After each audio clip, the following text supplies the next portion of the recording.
Hello and welcome to Creator Weekly for April 5th, 2025. I'm Peggy Kay, and this week there are updates for YouTube, TikTok, Substack, and a bunch more. We've also got some foolishness and some history. So let me get started. This week, it was April Fool's Day.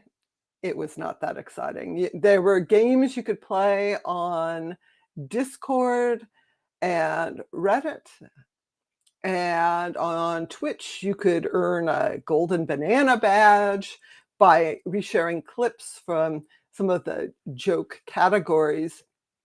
There really wasn't much else. As expected, Google, Facebook, Meta did not do any April Fool's pranks. Not too surprising. I don't think they would have gone over very well. So let me get started. And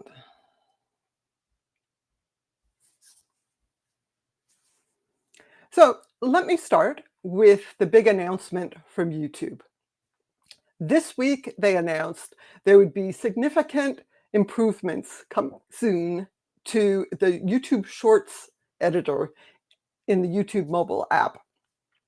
The big thing is better in-app editing, making precise timing adjustments, rearranging clips, adding music or timed text, and the ability to preview your short before you publish it.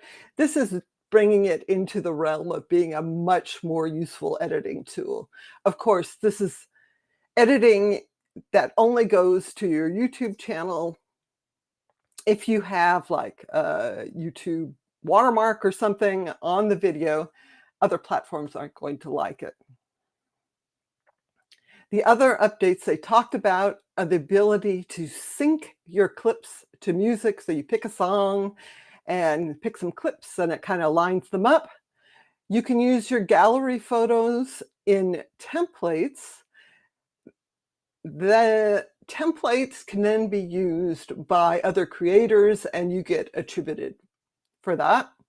And you can create stickers either from gallery photos or using the generative AI tool. You knew AI was going to come in here somewhere, but you can have a text prompt and have it create a sticker for your video.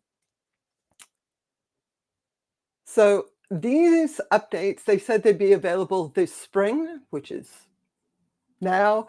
They're coming soon. The different features may not all roll out at the same time, but look for that in the YouTube Shorts editor if you use that. So I also wanted to mention that this week, the change in the way Shorts views are counted went into effect. The change, if you remember, is that previously they only counted a view if you watched a little bit of the video. Now they count a view if the video just starts playing. This is a Shorts only, not regular long-form videos. So Shorts in the Shorts feed start playing automatically as you scroll through the feed. Those are counted as views. That means total views are up. I can see that on my own Shorts. It's nice to upload a short and it's like, oh, it's number one. But no, it's because they're counting the views differently. What was previously a view is now an engaged view. And so that's what matters for monetization. There are some complaints about it. Some people think that engaged views aren't really counting the same way as views were previously, but that's hard to tell. I want to welcome you guys who are in the live chat. Andrew says, the only joke you saw was Catalina Island for sale for $92 billion, including buffalo herds. Yeah. I kind of feel like we live in stupid times, and it almost feels like, well, some really super rich guy maybe would have actually thought that was real. That's why I can't have jokes anymore. So A couple more updates from YouTube. Starting April 30th, there is an updated requirement for YouTube courses. So YouTube courses are a special format. There are paid courses and free courses. And when viewers go through the course, they can keep track of their progress. And if they finish the course, then they get a badge. So I think YouTube wants to ensure the quality. The policy says that the course must actually teach something. It must be accessible to all ages. That means no age-restricted videos. And there must be at least 3 videos from the course owner's channel, and they can't be the same video, no repeats. This all sounds really reasonable. Those are all things I would already expect from a course, but because money is involved, they have to really specify these things. Creating courses has limited access currently. And my speculation is that YouTube is using this as a test and they're getting all the policies in place, and hopefully they will expand courses to more creators eventually. So YouTube says, if your course doesn't meet these quality requirements, then they won't remove your videos or anything, but they will just convert the course into a regular playlist. People can still watch the videos, you just can't charge them people for watching anymore, and it won't be a course. And then YouTube also posted a recap of 10 different ways you can monetize your content through YouTube. And that would probably be a good quiz question, right? I have a quiz every week. It's on the post tab of my channel, and things like this are what I ask about. So they cover all the things. There's ads, there's YouTube Premium, there's fan funding, super chat, super stickers, super thanks, gifts for vertical live streams. There's channel memberships, YouTube shopping, Brand Connect, which helps creators get like sponsorship deals, and then concert tickets for music artists. You do have to have a certain minimum of watch time or views if you make shorts, and a number of subscribers to have access to these monetization options. So I just want to take a moment to also highlight a special deal. Whoops.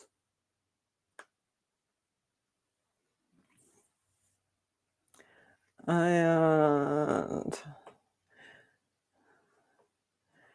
like a unorganized person like I am, I forgot to share my screen in advance.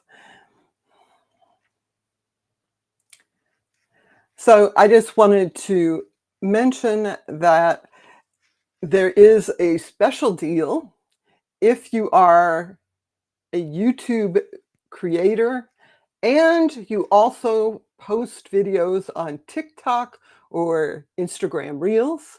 You can sign up for Repurpose.io, which automatically shares TikTok and Instagram Reels to your YouTube Shorts. Normally, this is a paid service. If you use YouTube's special link, you get 3 months for free. And is this a good idea? Probably, especially if you're thinking about, TikTok having problems, maybe going away, or just extending your audience and your fans. This might be worth trying. There is a link in this week's newsletter. You can get a link to that in the description. So that lets me segue into the next update.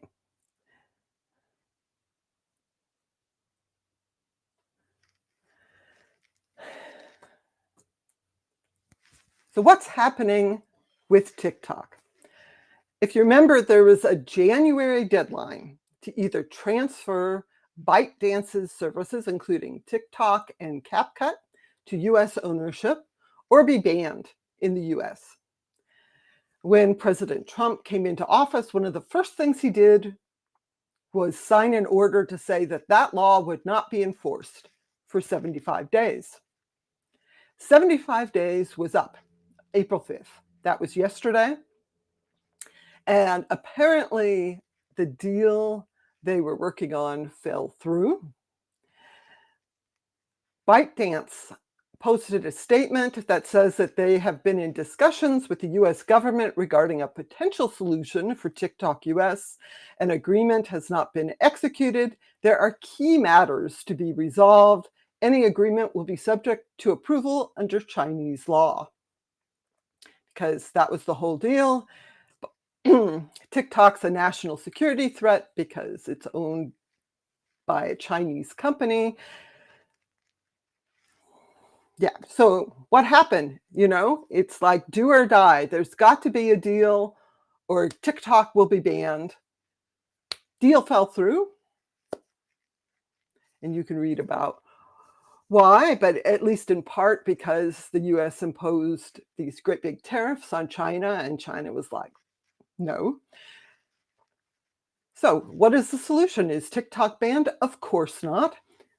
President Trump posted that he was planning to sign a new executive order to extend the deadline another 75 days. So at this point, it's just extension after extension until, I guess, it's the deal Trump wants. And the whole thing is totally ridiculous because if TikTok is truly a national security threat, extending this deadline is a bad thing and it should just be banned. If it is not a national security threat, Congress should repeal this law. That's my opinion. The whole thing is totally stupid. And there are members of Congress who truly believe that TikTok's a national security threat and are upset by this, but will they do anything? I doubt it. So that's the story.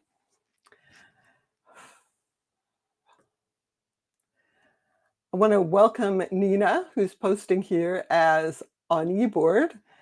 And as she mentions, immediately after this live stream, there's an on eBoard live stream. She's going to be talking about Google Vids, which is a way to create videos. It uses some of Google's AI tools, and it's integrated with Google Workspace. So definitely check that out if you're interested. And now I have a couple more updates. There's a couple of updates from Substack. Now, Substack started out as a newsletter platform, and you could have an email list, send out your newsletter. You can monetize your newsletter by putting it behind a paywall. And that's not enough for Substack. They've been expanding everything. Now it has a mobile app. There's an algorithmic feed. There's notes, which are kind of like tweets. There's direct video uploads. There's live streaming. And it's all a little puzzling because Substack has talked a lot about owning your audience and how this is so much better than social media. And then they're implementing all these features, which are just like social media. And you don't really own your audience. You can't take your Substack audience to another platform if you're really invested in all these features like posting videos and live streams and so forth. So anyway, the Substack mobile app now has a media tab. This is a feed. Well, it's not a feed of vertical videos. It's a vertical video feed because some of the videos are landscape, but it's a way to browse through media posted by people on Substack. Everyone's doing it. Yeah. So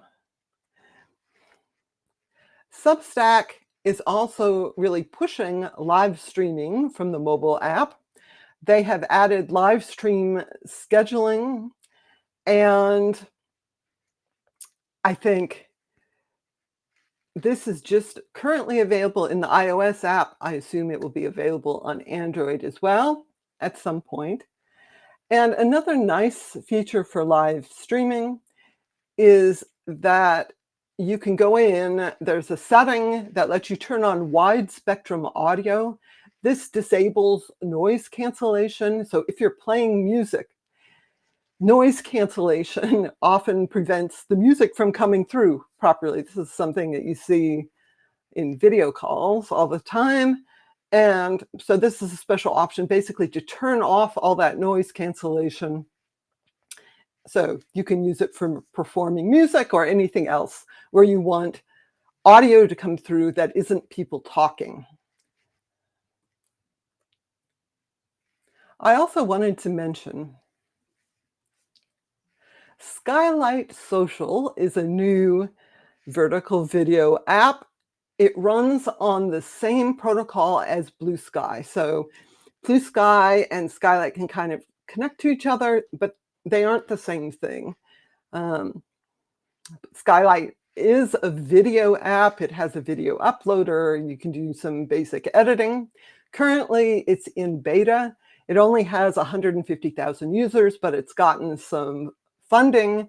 Mark Cuban, who invests in a lot of things, is one of the investors. You can tell from their splash page on their homepage that it's got some attitude, right? So this is also an option if you want to post videos. And I wanted to just note what Andrew said in the discussion here. Sounds like YouTube may be preparing for better use of courses in the edu market, and that would be a good thing. Maybe, but I actually expect not, because there is a whole issue with people under the age of 18 accessing YouTube videos. A lot of Google Workspace for Education blocks access to YouTube. YouTube has some special things designed specifically for the education market, but I don't think courses are it. Maybe they will be. I guess we'll see. I think it's more things like webinar kind of things, 10 steps to physical fitness, or learn how to manage your finances, that sort of thing. You'll see. So switching gears, Adobe announced several really useful sounding AI-powered features in Premiere Pro. This is their video editing suite, professional grade. There is Firefly-powered generative fill at 4K resolution. So this is very high resolution, and this extends clips. So if you're editing your movie and you think, I wish this scene was just a little bit longer, you can use the generative fill and it should be continuous from your existing clips. So this is not like a lot of the generative video tools that are out there that just generate something from scratch. It's actually trying to make it fit in with the rest of your clips. And having it at 4K means you can do it at the highest resolution that most platforms recommend. You can also use AI-powered search, what they call media intelligence. So if you have a library of video clips, there is an issue finding clips, right? You may not remember the exact date or the metadata associated with that clip. And this is smart enough to recognize objects, locations, camera angles, dialogue in the video footage, and you can use that to do a search. And the example they give is you can do a search for close-ups of hands working in a kitchen or overhead shots of plates of food. That's in the example here. And this is really, really powerful and useful. And then The other AI-powered tool they talk about is automatic translation of captions in 27 languages. And you can have multiple caption tracks visible at the same time. If you're editing, that means you can compare the captions in different languages if you want. So this is really useful. I think I see this and it's like this set of tools is the kind of thing that generative AI is really useful for. You see a lot of whiz-bang things. Oh, I'm going to make a movie from scratch kind of thing. In reality, this is what's more practical. These tools built into the video editing suite that complement your actual human editing, and it doesn't replace human creativity. It just makes things easier. They also said there are improved color management tools. If you use Adobe Premiere, you should check out the article. There are also a bunch of other updates, and there's a couple of updates to After Effects as well. These are really useful tools. And then last but not least, this is a quick update of Google Slides. And I mentioned that because I use Google Slides to make what you're seeing here. This is my draft, but the new feature they have added to Google Slides is called Blocks. So there is a menu on the right-hand side.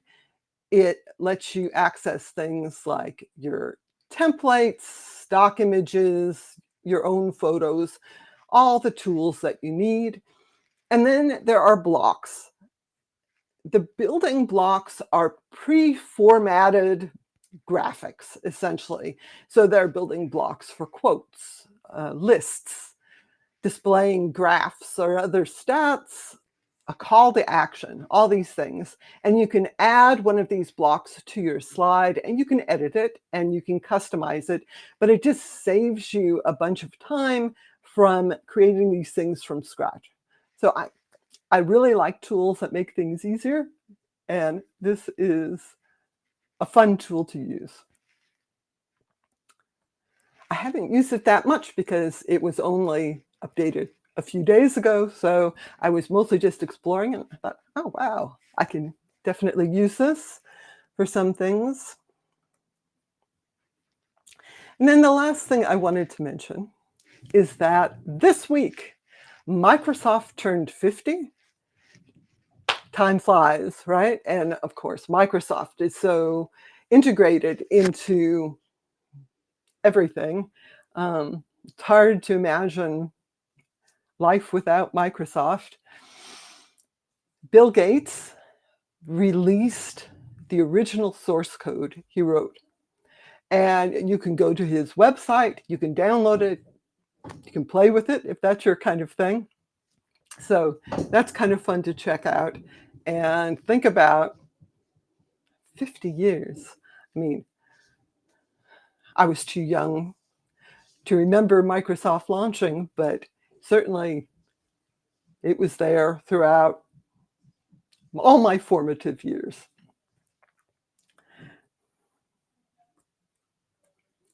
So what was happening 10 years ago this week?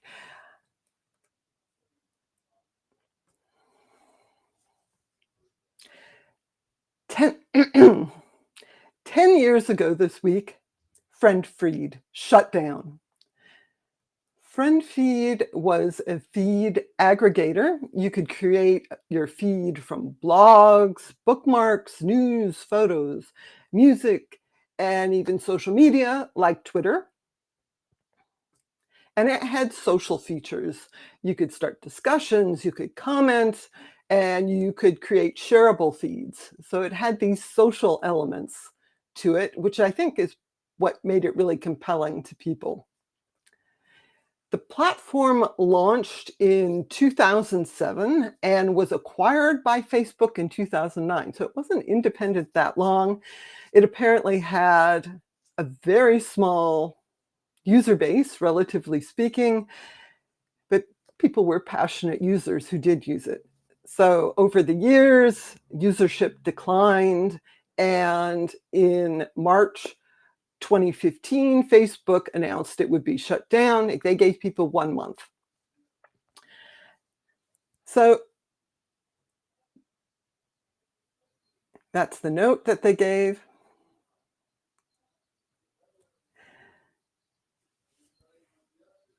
FriendFeed was never huge, but it had a lot of popularity with people who were popular in the tech space.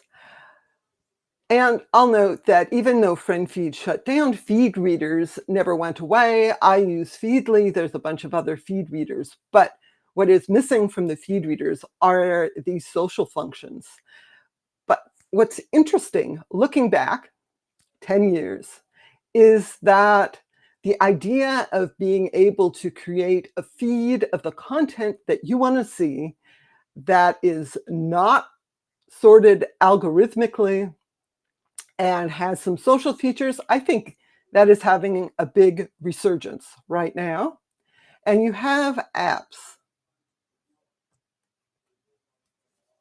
for example, like Surf, where you can create feeds and also connect to the social web. That's platforms like Mastodon and Blue Sky.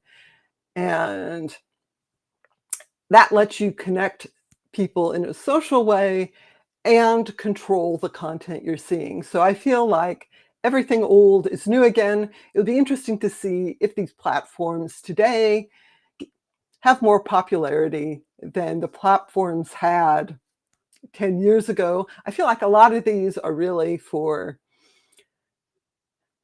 hardcore tech kind of people, maybe people like me who really like to control things. I think a lot of people actually like the algorithmic feeds, even if they say they don't. So we'll see how they do. But there are more options today, and that's having a resurgence.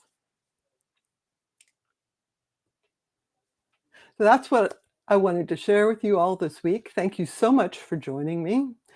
As I said, you can watch Nina's presentation about Google Vids, which should be very interesting. Have a fantastic rest of your weekend and week, and I will see you again next Sunday. Thanks for joining me.